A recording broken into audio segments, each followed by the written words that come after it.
When was the last time you felt hopeful? You know what I mean? It's that feeling that everything's going to be okay, or at least that everything's going to be okay today. If you've lost somebody in your life that you've loved, or if you've had a big transition or suffered through setbacks, the idea of hope can feel like it's a million miles away. And depending on that difficulties that you're going through, it can be tougher than ever.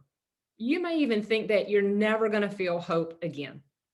I'm Dr. Kristie Overstreet, psychotherapist and clinical sexologist, here with Mad Men Marketing to let you know that hope is here and waiting for you to embrace it. Today, we're going to be talking about why hope is important and helpful tips to help you embrace more hope into your life. I want you to think about hope as a desire or a belief that something with a positive outcome will happen. You know that hope is important for many reasons, but mostly because it's an incredible strength that we can have in our lives. It actually acts to protect us.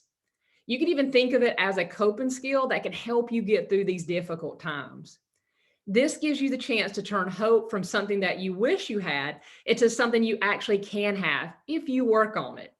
I want you to know that hope is attainable, and think of it like a muscle that needs to be worked on, just like any other muscle in your body. So the more attention that you give it, the better it'll work for you. There are many benefits to hope, and a couple of those are that hope reduces the feeling of helplessness. It increases our happiness and our satisfaction. It improves the quality of our lives. It gives a reason for us to get out of bed in the morning. It improves our overall mental well-being. Of course, it helps our physical body. The immune system's helped, so there you've got a reduced level of stress. You can see an increase in your self-worth, your self-belief, and your confidence. And it encourages you to take a positive action in your life. It also helps you surround yourself with like-minded people and creates opportunities that you may not have even realized were there in the first place. If you've watched a few of the previous the videos that I've made, I've talked a lot about grief, depression, how to cope with it, mental health, and other topics. And with all of those, it can be really hard to remain hopeful. If you've loved somebody that's passed away, it can feel almost impossible to have hope again.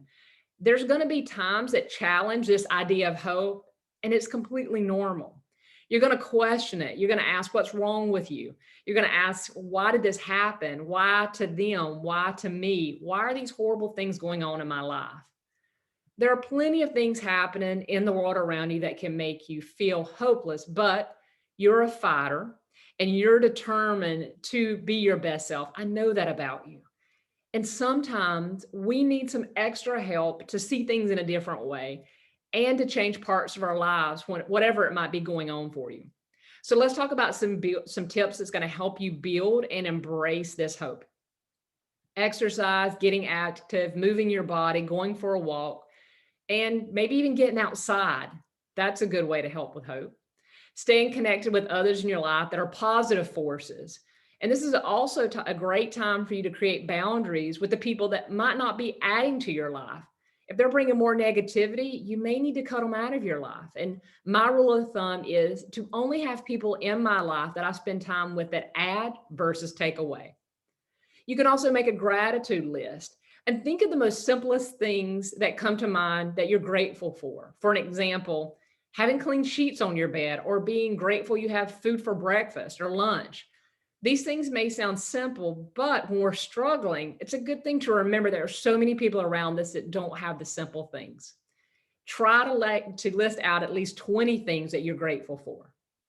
Try volunteering, getting involved in your community, and helping others is a great way to get a different view of life and to help you dial in that gratitude. If you don't believe me, go down to your local homeless shelter or soup kitchen or Boys and Girls Club. Look around.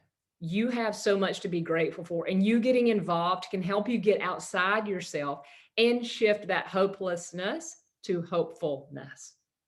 Try attending a virtual support group. Also, focus on the good things that are happening in your life or those that are going okay. You're not going to expect things to be perfect in your life because you already know that's unrealistic, but identifying that things are going okay overall can help you start building that hope. Try journaling, writing out your feelings. Have a place to dump all that stuff that's cycling through your head and putting it outside of yourself onto paper or typing it out. Consider checking out a Facebook group to help with personal growth, or get a new activity, something fun, recreational, something to keep your mind active. Practice mindfulness and breathing. Try one of the apps such as Headspace or Calm to start trying some meditation and focusing with intentionality. Self-help books or any book that challenges the way you think. Or you can also work with a therapist or counselor to help you navigate these transitions that you're going on through your life. Or maybe you've already found some tips that you use that help you with hope. Now that you're ready to be more intentional and present in the moment with hope, I want you to remember these three things. Hope means you want an outcome that's going to improve your life. To hope means you want to move ahead and have a pleasant expectation of the future, which makes the present hard situation endurable. And to hope means to believe that things will change for the better and that they're going to happen. You're focusing on the steps and actions to make hope work. I know you've been through hard times, and sometimes it feels like they're never going to end, but I want you to know they will. This season that you're in right now will pass, and you have that power to move along as time passes with your focus on building and embracing hope. You can do this. Thank you for watching this video and working on ways to better build the life that you deserve.